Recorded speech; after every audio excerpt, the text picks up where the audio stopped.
Hey, welcome to The Feast Life, where we empower you, the modern homeschool mom, to create a life and homeschool you love. I'm Julie Ross, the creator of the award-winning curriculum A Gentle Feast, a homeschool veteran of over 20 years, and a certified Christian life coach. Charlotte Mason said, life should be all living, not a mere tedious passing of time.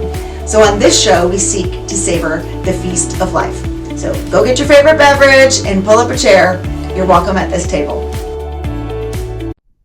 What if the behavior that drives you crazy in your child is actually a sign of future leadership? In this life-giving conversation, I'm joined by parenting educator and coach Wendy Snyder of Fresh Start Families to talk about raising strong-willed children with connection, respect, and joy. Wendy shares her rock-bottom parenting moment with her daughter became the catalyst for a completely different way of leading her family, one that honors both firmness and kindness. Whether you're deep in toddler tantrums, navigating teen pushback, or just exhausted from the mental load of homeschooling and parenting, this episode will meet you right where you are and remind you that there's a more peaceful and joyful way forward. Let's dive in. Hey everyone, welcome to the Feast Life podcast. I'm your host, Julie Ross, and I'm here today with Wendy Snyder from Fresh Start Families. Hello, Wendy. Thank you for joining us. Julie, hello. I'm so happy to be here. Thank you for having me. Yes, thanks for coming on. I had the pleasure of meeting you in real life, and you are just as joyful and radiant in person as you come across online. I was like, I Thank would you. love for you to come on and encourage my moms and dive into some parenting things, which it's really hard to separate homeschooling from parenting because it all goes together. And it's really hard to separate the life that you want to build from yourself from parenting. It all ties in together. And so I talk a lot about parenting on this podcast. And I feel like you're the perfect person to talk into some of the struggles that parents often have. But before we dive into all the questions I have, tell a little bit. I love for you to give some background to people who may not be familiar with you and your work. Like, how did you become like a parenting life coach? Because that seems very daunting to want to dive into that. So I'd love to hear a little bit about your journey first. Yes, it was daunting. Oh my goodness, it's been a long decade to create this career, but I stumbled upon it. I never, when I was a kid, I never set out to do this Right. in my career. I was actually in a corporate career. I was doing marketing and sales for the action sports industry here in Southern California. But it is actually cool because when I look back and I look at the dots that God connected, I did always work with children, like besides my stint in like my marketing sales career there for a little bit after college. I consistently worked with kids from the time I was 14. So I was a springboard diving coach, and then I was a nanny in college, and then I had my own diving program here in San Diego. And then I did go into marketing and sales for a while, but it's cool because now that I'm back to being a parenting coach, really at the heart of what I do is I'm a child advocate. It's what I say. But when someone asks me what I do, I say I'm a positive parenting educator and family life coach. But it's just cool because now every year that I get older, I see the dots that were connected through the way God has used my gifts and my passions in life. So I stumbled upon this really when I hit kind of rock bottom as a mom. I got blessed with a very strong willed little girl. Her name is Stella. She's now 17 years old and just the light of my life. But she came into this world with a bang. So, emergency C section, traumatic, absent birth. Thank God we're both here and alive and we made it. But we joke that she just didn't want to come out of that soft, warm space, that tummy. And thank God she did. And she made it. She really did have to fight her way into this world. And we could feel this strength about her from baby years. But it was okay, cool, Stella. We could just feel the strength. But it wasn't until she turned about 3 I decided to leave my corporate career and let go of my nanny I loved so much. She was like an angel. And once I was home with Stella full time, that's when things really went dark. And all of a sudden, within a few weeks, she was in timeouts 50 times a day. And if I would say right, she would go left. If I was like, hey, be gentle with the dog, she would pull the dog's tail harder. And I just really started to feel like I was miserable as a mom. I had just had my second child who had colic, just like my first baby. So the baby years in my home were really stressful. And I just wanted this toddler little girl to not be so difficult and defiant and disobedient. And I was just working at the time with a hand-me-down parenting toolkit. And so on one hand, I wanted to feel connected and connected to this little girl and empowered as a mom and really feel confident when I laid my head down on my pillow at night. But really, inside, I was feeling really discouraged. I was full of shame. I was thinking to myself, I should be enjoying this. This is such a gift to be able to stay home with my kids. What's wrong with me? What's wrong with my girl? And I think there were those are days when I questions a just, lot of people ask. yeah, they And are. yeah. And if you saw me in the grocery store, how you doing? I was in the best shape of my life from bouncing this colicky baby every day. Like my biceps were amazing, and I was outside with the jogging stroller as much as possible so he would not cry and keep my little wild child entertained, my 3-year-old. But if you saw me, you'd ask me, how am I? And I was like, oh, I'm fine. I might say I'm a little tired, but really inside, I was really exhausted and angry. I was frustrated and I was just really feeling stuck. So thank God I discovered positive parenting. I got invited to a free class at my daughter's preschool.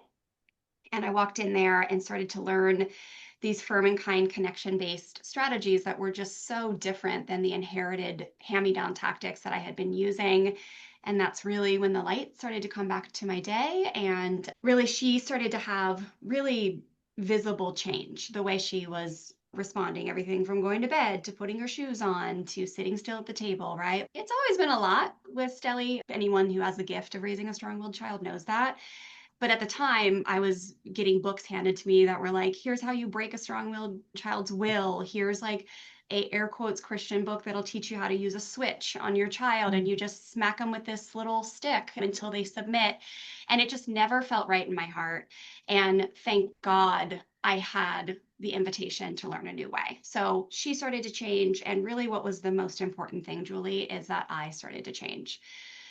And before long, I really started to see not only Stella in a different light and who she is and how I could work with her and how I could work with myself because I started to see where I was part of the dance.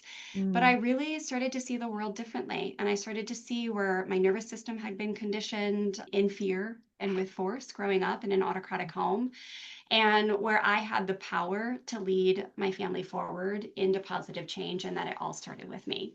And so that's when I went on to found Fresh Start Family. I decided I wanted to be an online teacher after years of teaching in person in San Diego, and I just wanted to preach this message from the mountaintop, so to speak, so everyone, no matter how small of a town you lived in, could access this education backed in positive psychology. We cite the root of Dr. Rudolf Dreikurs, the work of Dr. Rudolf Dreikurs quite often. Okay. He was a renowned child psychologist. And I just wanted people to have access to this information. So that's when I founded Fresh Start Family, started the podcast, the Fresh Start Family Show, and here we are. About 7 years later, we've helped thousands and thousands of parents upgrade their family legacy and learn how they can be the one who takes their family from stressed and frazzled to peaceful and empowered. I love that so much. I love that it grew out of necessity for you and your own family and you seeking answers. I think like the world is changing because of moms willing to go, I don't True. want to keep perpetuating the system that's broken and I want to forge a different path. And so it's the moms who are in the trenches going, this isn't okay anymore. And I want something different for my family and willing to go find answers and do the work. And then people like you who are blessing other parents with that is just, it's just incredible. So thank you for the work that you're doing. And so let's dive in here to some of the things that you brought up in your story and kind of unpack these for people. So one of the things that you mentioned is strong-willed. Charlotte Mason was a Victorian educational philosopher. That's what my homeschool curriculum is built on. And she actually says it means a child is weak-willed because if you're strong-willed, you have learned the skill to make your will bend to what it ought to do, not what it feels like doing.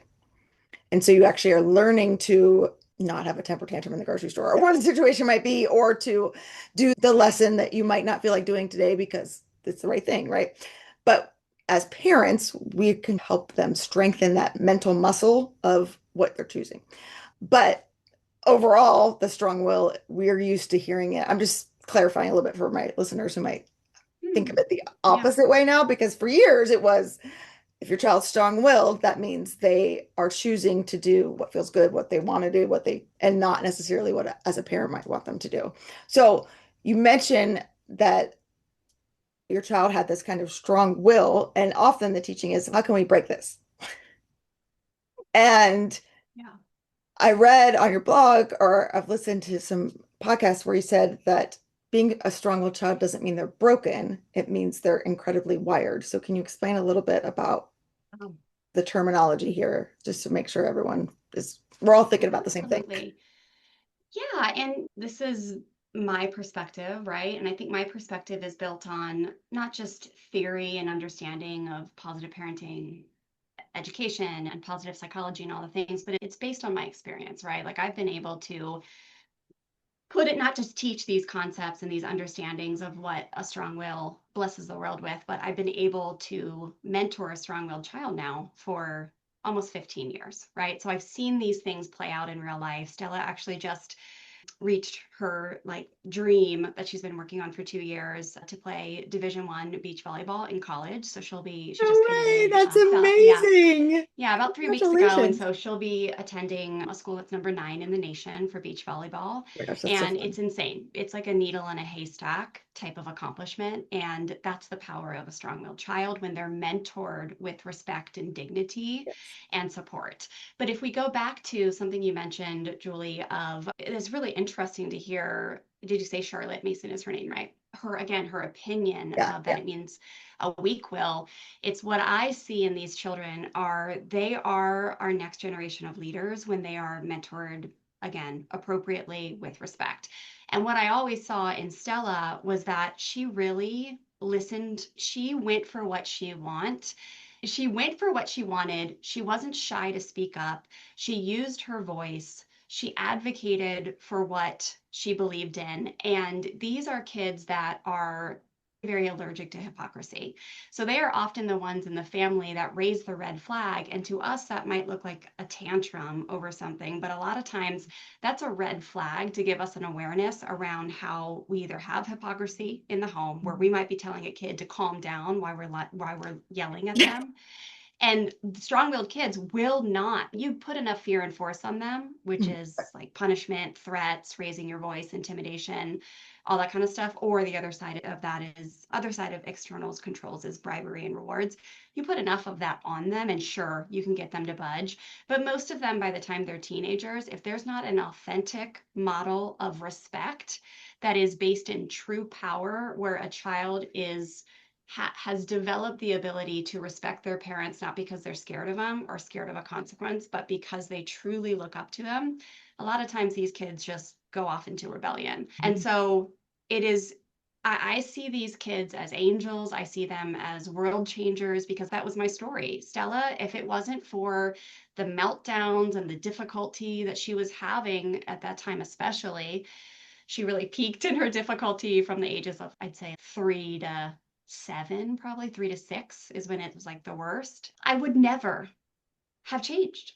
I Mm. would have gone on living with blind spots. I would have gone on living with so much hypocrisy. The people that bring you to your knees the most and put you to the test, so to speak, so you can practice things like patience, love, humbleness, compassion, those things don't get fine tuned. And you can't claim that you are that kind of person if you've never been given the opportunity to be that kind of person. Wow. So, learning to work with a child who, if they believe that it's a good idea to wear sandals and you're going scootering, like to nourish in a child the ability to understand, like, your voice is important and it matters, and also, here's the boundaries of our family. Here's the rules. Here's why we wear closed toe shoes when we scooter. That's an art. And that is a beautiful opportunity to develop your ability to parent and lead your family with true power. Because if it wasn't for Stella, I would have gone on really having blind spots on and not knowing that I didn't actually have true power in my life when someone challenged me. So does that make sense? Yeah. So strong, when it comes to a strong will, yeah, they really do go for what they want. They have high levels of sensitivity. They have giant justice buttons. That means if there's equality is off, or they're seeing where something is unfair, this is why I Right. say Yeah. they're allergic to hypocrisy.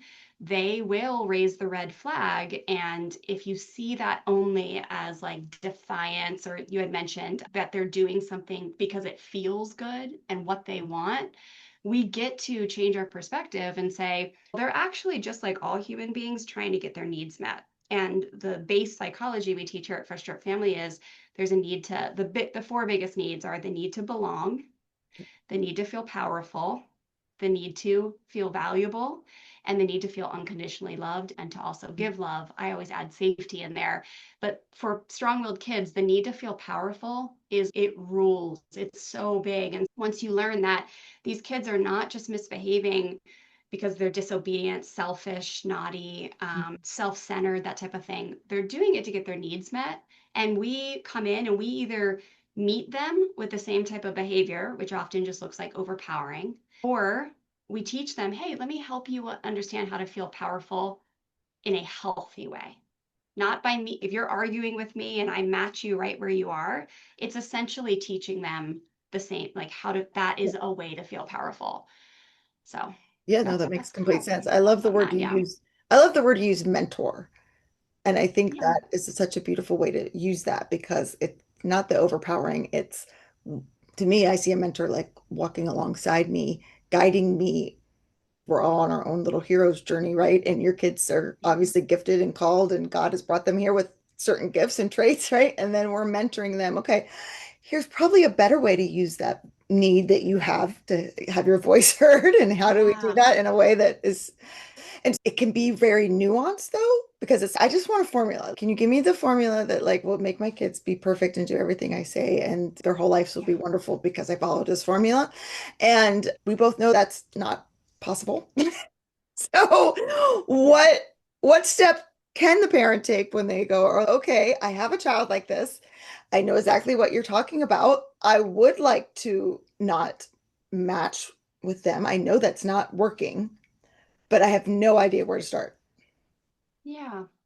Always in the beginning, you start with the way you see the world, which is what we call paradigm shifting, right? So Stephen Covey in his book, Habits of Highly Successful People, talks about how the world is not as it is, but instead how we have been conditioned to see it.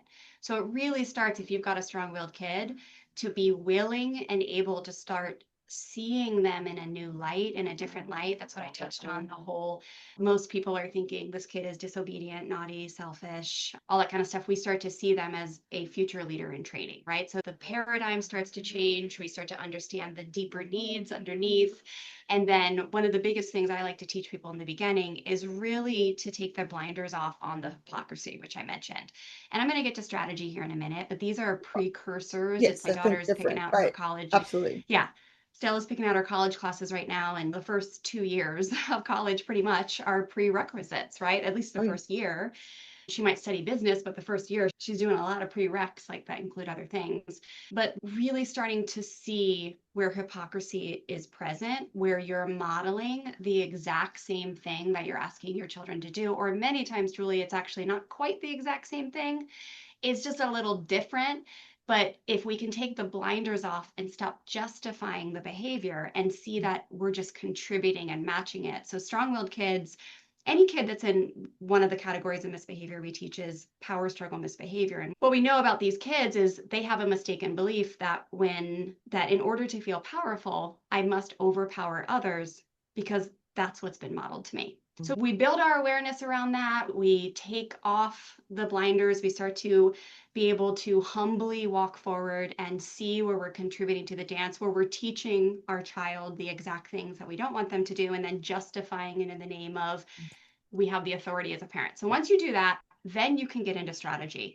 And in our world, strategy looks like we have just a lot of little formulas. Like, for example, I guess I call them little, they're big, and even each one in itself takes a bit of mentorship and coaching and support to understand how to apply and do.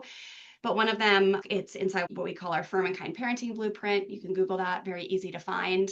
But it's just a 4-step process that helps a parent set a firm limit, teach their child the why behind that firm limit. And a lot of times this is for when there are patterns. So most of the things that are driving us craziest as parents, it's a pattern. So whether it's bedtime every night or every time like the hour before you end homeschool, or like a lot of us, you could see the pattern. Hmm. And so that's an opportunity to come in a calm time, create a conversation of education with your child so they are able to see the value in the rule. So this again is helping you shift out of the my way or the highway. Right. You do what you're told because I said so. And it's more like, hey, great. I love that you're a challenger. I love that you buck up against a system when you feel like it's unjust. I want to nurture that in you. And at the very same time, this is the firm boundary in our home. When we have disagreements, we use our words, not our hands. And then you make sure you're modeling that Yeah, because, right. again, one of the biggest places of hypocrisy. But that's an example of an agreement.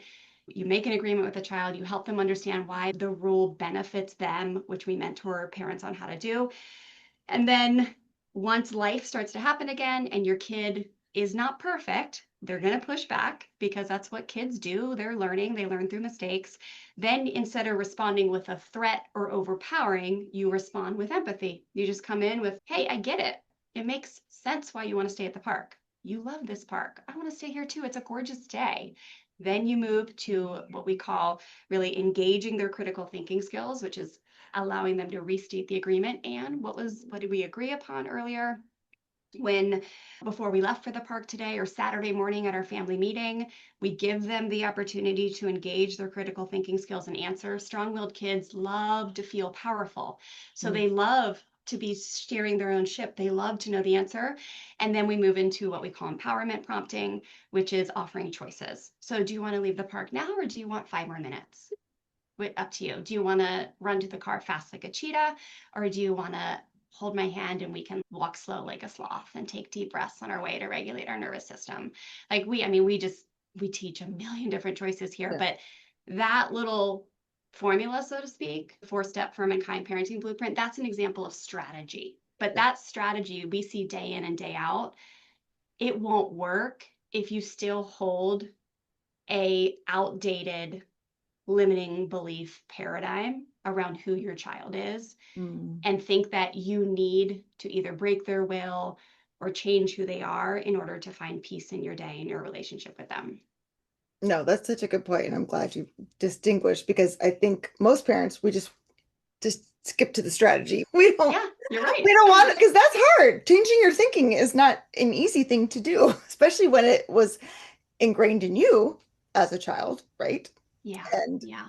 some of us, I think, had that concept where we were probably strong-willed very much ourselves and Yeah. had to conform in many different ways. And then as adults are trying to heal and learn, what do I actually think? I wasn't allowed to have a thought. And then giving thinking differently about our kids. It's a whole process of that.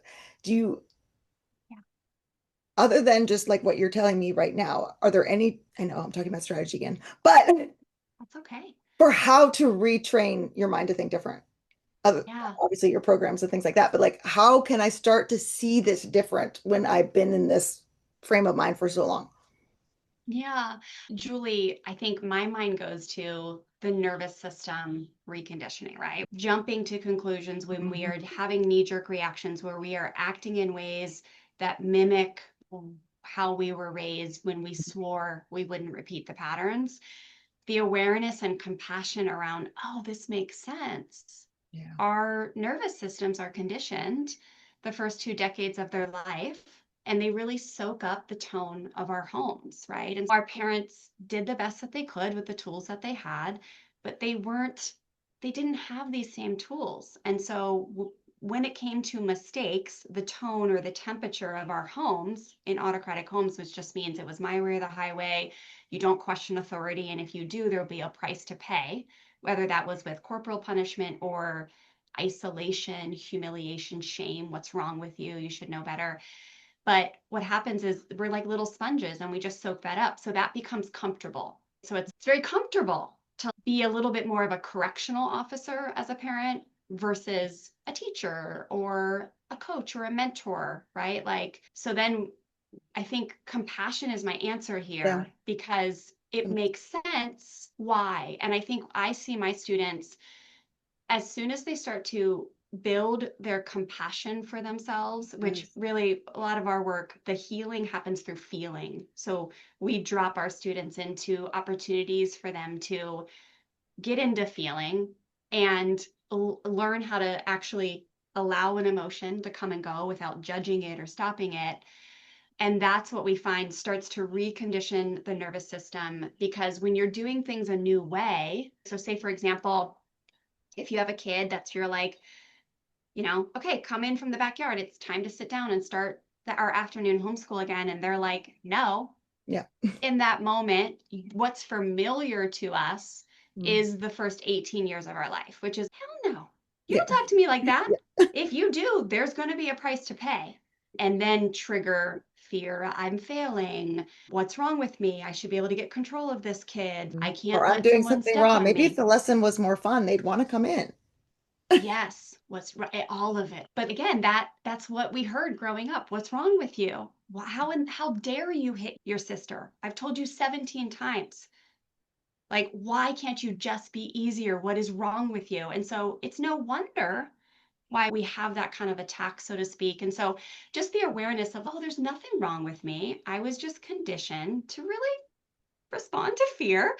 That becomes, just as we learned from Kate Northrup, that becomes the thermostat, so to speak. And so we get to be the adults that realize, oh, we have the power to change that. It just starts by giving ourselves compassion versus judging ourselves. So, Julie, it took me 7 years to stop yelling. Wow. 7 years. Wow. Even longer to stop slamming doors. Like I've written an article called The Night I Left Bruises. You Wow. can Google it. It's okay to not change overnight. What matters more Yeah. is that you listen to your intuition and you don't turn away, especially if you're feeling a divine call to upgrade and to bring more peace into your home and to really take those blinders off and see there's nothing wrong with you and you don't have to keep going in this way where you feel like you have to control your kids or make them feel worse in order to make them behave better. That's one of the biggest things behind Mhm. punishment is like we really were again conditioned to believe that's what will make a kid behave better tomorrow if we just scare them enough or make them feel really bad about what they've done. And so many of us start to get the hits of something's off here. This Yeah. doesn't feel right. And that's the most important thing to listen to. And as soon as you do that and just remind yourself every day, okay, I swore I wasn't going to yell today, or I swore I wasn't going to threaten the timeout or to take away the iPad. And it's 7:56 a.m. I've already done it. You start to signal safety. I'm safe. I am a good mom. I'm just learning. I'm growing. I'm a generational cycle breaker. Like this Mm. is just part of it that that really starts to help. And then seeing mistakes as opportunities to learn. And what we find, Julie, is the more we're able to do that with ourselves, then naturally we're able to do it with our children. Because the truth is, the harder you are on yourself, like when you're Yes. really good at 100%. that, the harder you are on your kids. 100%. So it goes hand in hand. If you find yourself judging other people, there's a Mhm. good chance you judge yourself pretty hard. So Oh, it's all interconnected, and that's where my mind goes with that. no, that makes complete sense. And for the mom who is okay, I'm trying to change. I Mhm. know I'm aware. I want to break this pattern and break this cycle. I want to have that connection with my kid. But I don't really know what else to do. You mentioned kind of the boundaries and the firm but kind and Yeah. giving them choices and those kind of things. And again, that strategy builds upon what you're teaching on changing the mindset. But I tried that and that didn't work. And then 5 seconds later, I'm yelling again. What do the parent need to do in that moment when they feel like they tried, but they failed? Does that make sense? Yeah. A good point because a lot of people will say that exact phrase. I tried that and it doesn't work. And really, what's happening is you probably just don't have a coach. So, like, I'm just going to, so again, we have, I think we're up to 150 lessons in our membership library. Like, we have an insane amount of teaching. We have an insane amount of strategies. The one I gave you, that 4-step process that we teach in the Firm and Kind Parenting Blueprint, it's like one of, I would guess, I don't know, I'm going to say like maybe 40 recipes that we teach, right? Like strategies. So we're just using this one today. And what I find is that when people come to us for coaching, we do coaching every week, and they'll say, Wendy, this isn't working, right? Oh, help me. What's going on here? And we'll realize, oh, you just skipped the empathy part. You Mm. did great. You made the agreement. Let me help you fine tune the agreement, because a lot of times people who are again, if you're raised in an autocratic home, agreements are just compliance statements. You're like, okay, you're going to go into Target and you're not going to beg for candy. Do you understand the agreement? It's not an agreement. An agreement is like, hey, let's work as a team to get in and out of Target Yeah. peacefully. And I want to help you understand why I say no to the red food dye candy that's perfectly put at your eye level. So tonight when you go to bed, you can sleep really sound. So tomorrow you can climb the monkey bars and like finally get all the way across like you wanted to because you've had a full night's rest. Let me educate you, Mm. child, on why we have such strong boundaries. So can we make an agreement, right? But a lot of people, they'll just be like, I made the agreement.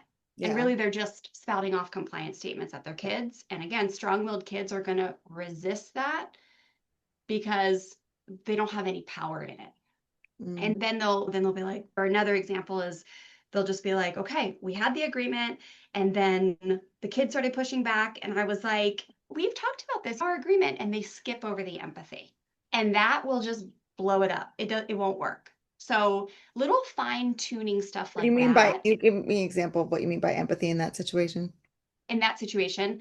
So if a kid starts pushing back and begging for the candy and the Target, I would first off, signal safety to my nervous system that it is safe to be a human mom who takes 20 seconds to get down on their eye level, look them right in the eye, and say, that looks amazing. Yeah. No wonder you want that.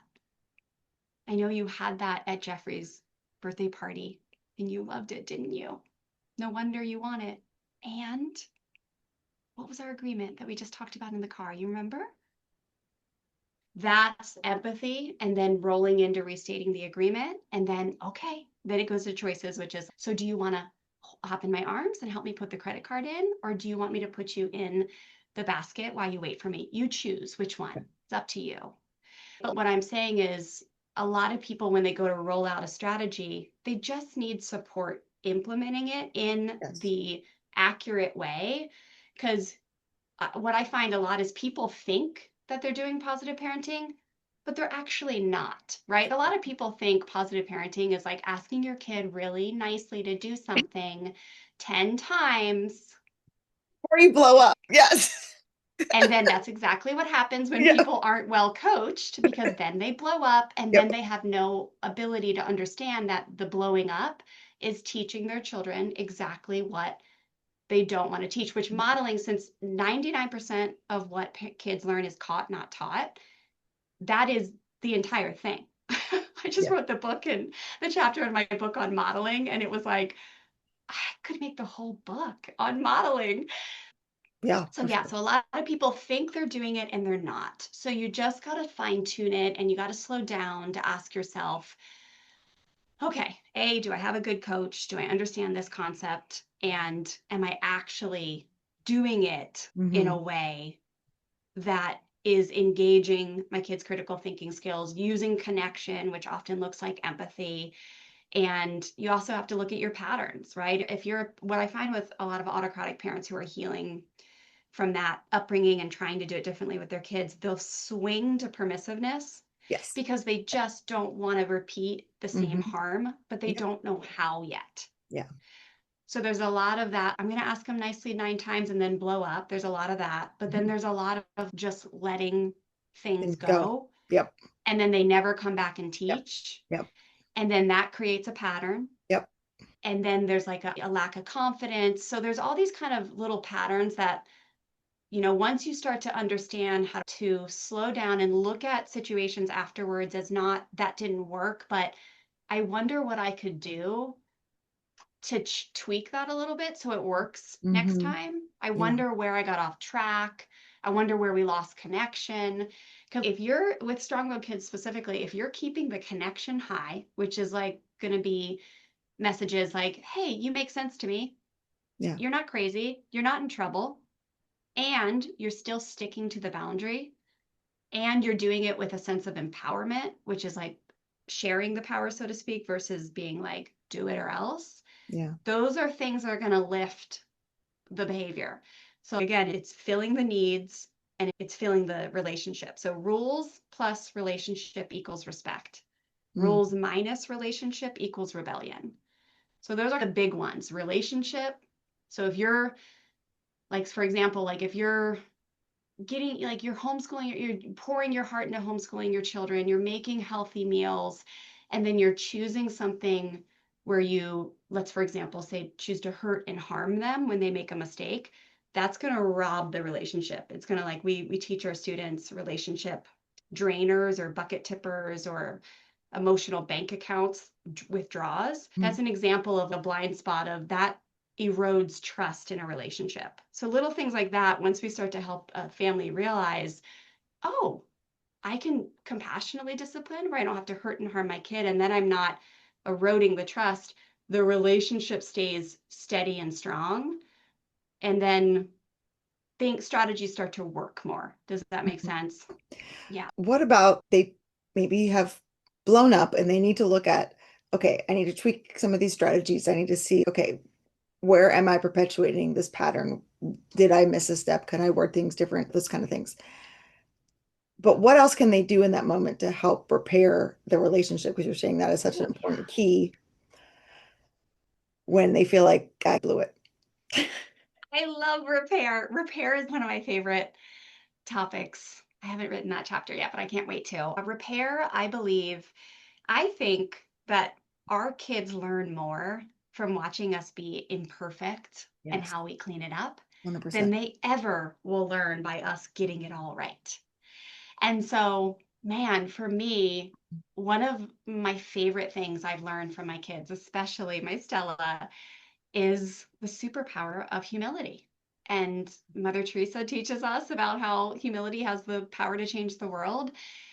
It's been honestly, it was hard for years, but now I really find joy in figuring out, oh, once I've flared up, acted out of a trigger, right? Handled something in a way that I later regret, to be able to come back and just say, hey, so I want to circle back to that because you didn't deserve to be talked to like that. You never deserve to be talked to like that. Here's what was happening for me. Here's what I'm moving through. Here's what I learned. Here's the emotion that I was processing. And I really, if I could go back, what I would want to do is step to the side and really give myself some time in nature or have taken a walk or just taken a moment to help my nervous system regulate before I responded. But you do not deserve to be treated like that. And what we teach here, Julie, is it's what we call makeup. So this is actually part of the compassionate discipline toolkit. It's what we would put under the logical consequences umbrella that Okay. we teach our kids to do when they make a mistake, but we teach them by going first. And let me see if I can grab my folder real quick. Still haven't fully organized this yet, but in this folder, I have a collection of like 10 years of, no, Stella's 17. So I guess this is 15 years of a collection of all the things that we teach. But this is That's so just an cool. example of all the makeups that we've done. And for your homeschool moms, oh my gosh, makeups are like the best because you're at home with your kids. And Yes, we this have a is really lot of something. opportunity to learn this skill. Yeah, but this is an example. So I'll just start with the ones that like Stella did for me. I don't have any makeups in here because mine were always like more physical. So I always like to give Stella foot rubs with lavender lotion if I had lost my cool and done something I regret.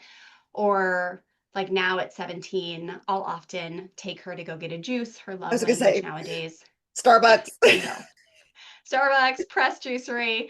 And she just loves that. But there's a million ways that you can do it without spending money. But it's basically a makeup is an act of service that communicates not just I'm sorry, but hey, I want to take time out of my day to do something that I feel like would fill your heart up to make amends, to repair the relationship, and to show you that I really care. And also we always add in, what are we doing to change? Right? Yeah. So anyways, I did it for a while with Stella, the modeling, the makeups, and then before long, guess what? They start modeling it back, right? So this is one Oh, from her. She probably did it like cute. 8 years old. I am sorry. I love you. Here's another. She would just do a lot of notes for me. This is one from her brother when Oh, that's so he was precious that probably you three have all years old. those. Oh my gosh. And it says, to Stella, love Taryn. And it's just a stick drawing of her and her brother, him and his sister, and then a monster truck because he put those on everything.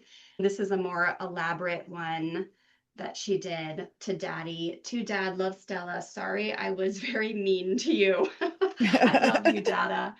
But this only happens once you're modeling it to your Mm, kids. And yep. then now at 17 and 14, like my kiddos are just very fluent in this. And so our students from all over the world, they know that mistakes don't make you bad. They just make you human. And the most important thing is that you take action to not repeat them, right? It doesn't mean that you'll never repeat them because that's, as we talked about earlier, that's not how human behavior Yep. changes. It takes a Right. while, but it just means that you're taking action, right? So if I had yelled at my daughter, which I did for a long time, I would let her know, hey, I've scheduled a session with my coach and we're going to talk about this because I'm not just going to brush this under a rug. Like this matters to me and you don't Mm, deserve to be talked to like that. yeah. No, that's so good. Those pictures are just adorable. I love that you saved all those. Oh, But it's true. and It's not a you must go in your room and you must say you're sorry or you must draw me a picture to tell me you're sorry. Like it's a genuine heart thing, but they see that from you modeling yeah. it first, which I think is so key. And yeah, some of my best memories with my kids were repairs and things that Oh, oh wow. Let's go to let's go to Starbucks and we'll chit chat kind of thing, or I'll paint your nails. thank God for Starbucks. Those kind of things. Yeah. I love, so you used a couple words that, like I said about Charlotte Mason, the philosophy that we use. She uses a concept called authority and docility. Authority, she means it differently because this is late 1800s Okay. than we're using the word today as, but more of being confident in yourself and what Yeah. you're doing. But docility, humbleness, the being willing to, Yeah. I messed that up. I don't know. Can you forgive me with your children? You know, that you have to have the both the confidence and the humbleness. I like to reframe it because we don't use those words in the same context today. But then she also talks about the importance of logical consequences, not arbitrary rewards or arbitrary punishments, but the logical consequences. And you're saying like this, that's what that repair is. It's a, it makes sense, right? It's a lot, It it's what is. you do Yeah. as humans when you have a rupture in a relationship, you repair it. Many do, not all. But yes, that's what, It would be yeah, beneficial if we did. How's that? I wish we all, but most humans were not taught. Most humans are taught Yes. the forced apology is the way of the world, and Mhm. it is so ineffective. Okay. So can you tell me why? Is that I know why, but for everyone, like Yeah, yeah. why are forced apologies So ineffective? because they do nothing for the person on the other side. They are all for the person who has done harm. So think about it. So if I was 15 minutes late to this, Julie, and I came in hot and I was like, oh my gosh, Julie, I'm so sorry. Like traffic was so bad. What would you say? Oh, it's okay. No big Yeah. deal. Okay, cool. Let's do our interview. Yeah. It's like you gain nothing. There is no responsibility taken on my part. There's nothing. But if I come into you and I'm like, Julie, my gosh, thank you for your grace with me. I realize I am 15 minutes late, and I want you to know that I take full responsibility. I pushed it too long at the house this morning, and I want to buy you a Starbucks. I'm going to email it to you to make up for this because thank you. I know you are a busy woman and your time is valuable to me. And also, I am working on my time management skills, but thank you today for your grace. It just is a totally different feeling, 100%. right? Yeah. And this is what happens with kids too, is like again, you have to model it for them to learn it. but Mhm. sorries really don't mean much. I love watching the world, and I don't do it with judgment. I do it out of more curiosity. But just the Mhm. other day, Target's a I great live right place to next, learn all kinds of I things. know. I live right next to Target. It's the best thing ever. And I was waiting in line to do a return, and there was a sweet mama with her kids, like more of a baby and then like a 2-year-old, and they were like barefoot for some reason. Hey, we all know. Yeah. Sometimes just throw them in. And the one was like stomping in the cart, and he accidentally stepped on his little brother's foot, which was barefoot. And his mom, mom of the world, she just did whatever, only thing she knew how. And she was like, "Oh, you hurt him." And she's, "You say sorry right now." And and now just some more context, there was a lot in the cart, so it was Yeah. like it was a little squished, right? And Yeah. so there was no seeking to understand, there was no empathy, there was no anything. There was just like, "You say sorry to him right now." And he was like, "No." He said something like, "No." And then she's like, got in his face, "You say sorry now, or I'm sure it was like, or you're not going to get any iPad time." I don't know what she said to him. But then he's going, "Fine." He goes, "I'm sorry. I am so sorry." He must have been like 3 or 4 for him to be able to say that all.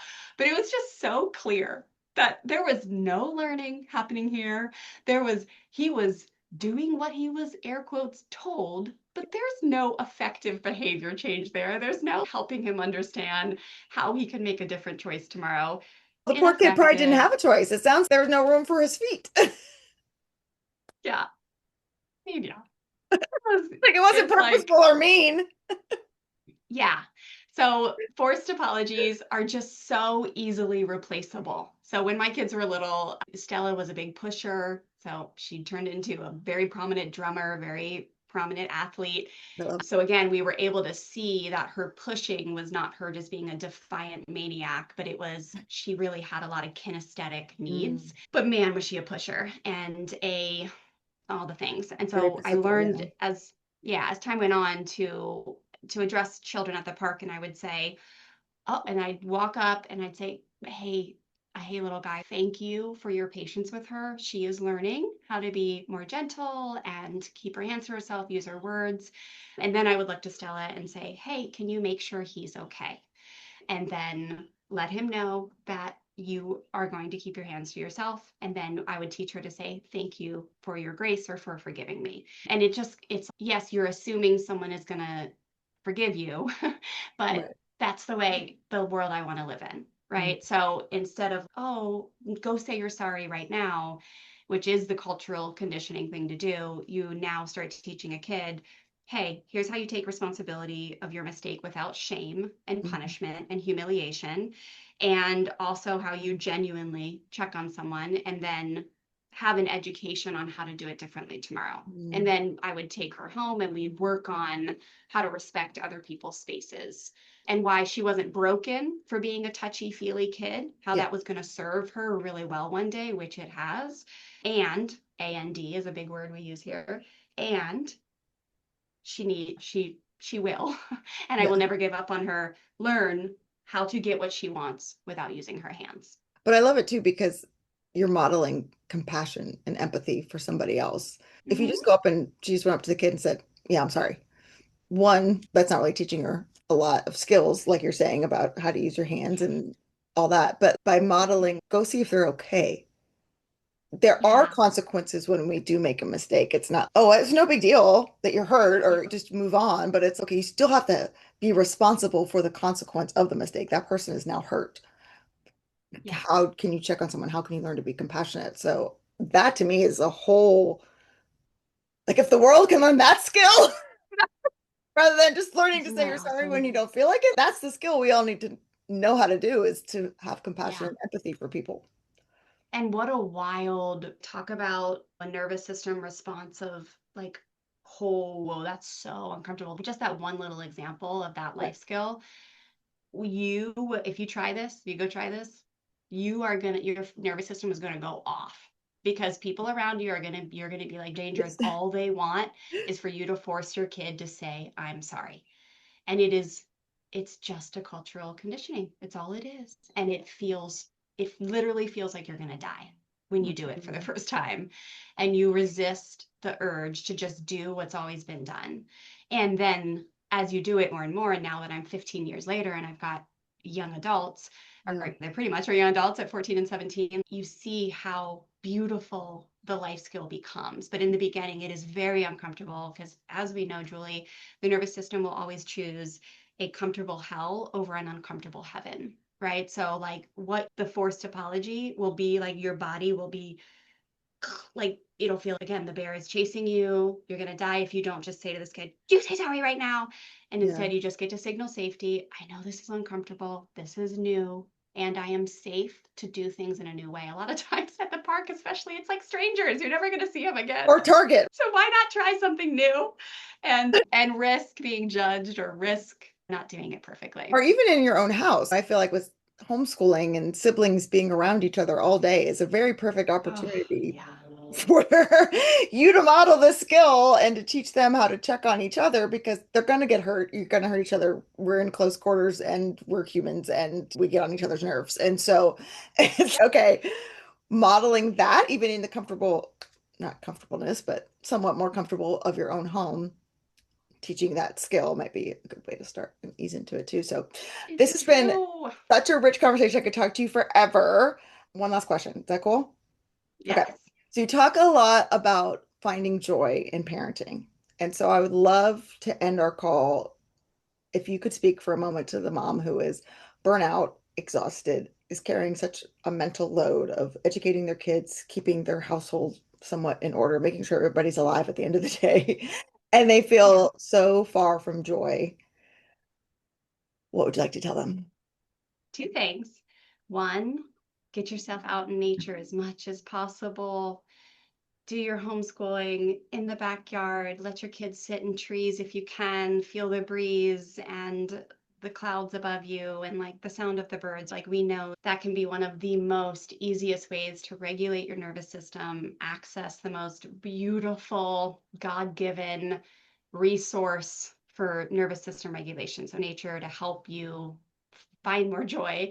And then I would say just start playing around with how you can find these like mini moments of connection with your kids to tap into that joy, which is the original reason why we all had children. And I would probably say homeschool too, right? Like, I know you guys have a lot of reasons that you homeschool, but we want to be with our kids. We want to find those moments of joy. So start playing around with like, how many times today can you get on your kids' eye level and look right in their eyes as you tell them, I love you, or thank you for getting that project done, or thank you for sitting still for that last half hour of class. Like, I know that was a lot, but like, really looking in their eyes. I find that looking in my children's eyes is like this crazy dopamine hit for me of joy, because it Mm, just reminds me like, oh my God, these are my beautiful kids. Like, these are my kiddos.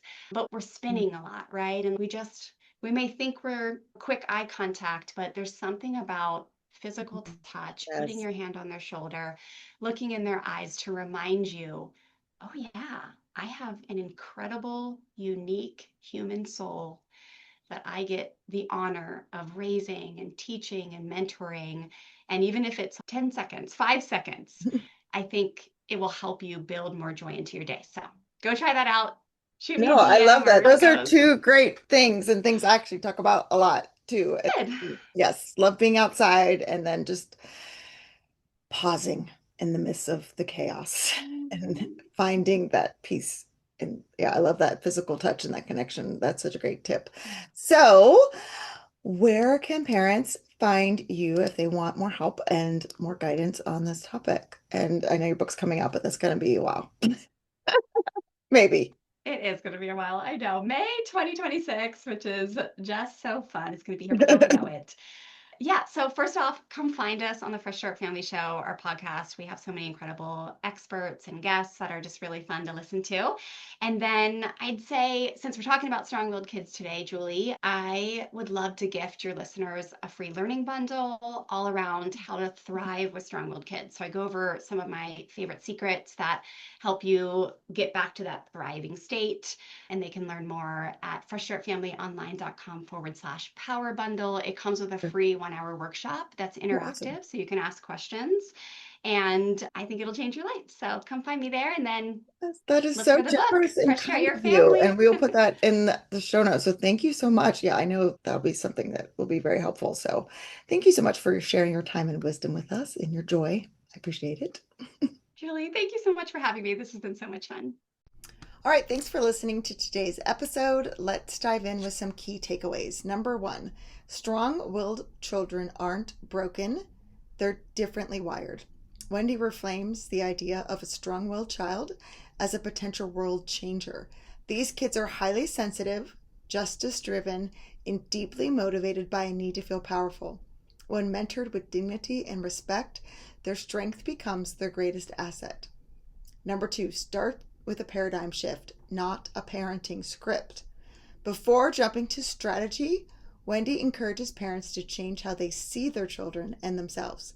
This inner work, shifting beliefs, healing patterns, and breaking cycles, is what makes connection-based parenting effective. Number three, discipline doesn't require punishment. The Firm and Kind Parenting Blueprint gives parents a powerful 4-step strategy that blends boundaries with connection, but it only works when backed by a relationship, empathy, and consistent modeling, not control or fear. Number four, repair is more powerful than perfection. Kids don't need flawless parents, they need humble ones. Wendy shares how intentional repair, through actions, words, and even heartfelt makeup gestures, can strengthen trust and teach your child the lifelong skill of relational responsibility. And number five, joy lives in the mini moments. Burnout is real, but joy can still be found. Wendy offers practical encouragement. Go step outside. Make eye contact with your kids. Offer a gentle touch, and remember the sacredness of this journey. Small moments of presence can restore delight in your days. Thanks for listening to today's episode. Make sure to check out the show notes for the free offer that Wendy mentioned, and thank you all for listening. Hey, thanks for watching. If you liked this episode, please heart it down below and make sure you subscribe so you never miss an episode. Leave a comment and let me know what you learned in today's episode. I'd love to hear from you.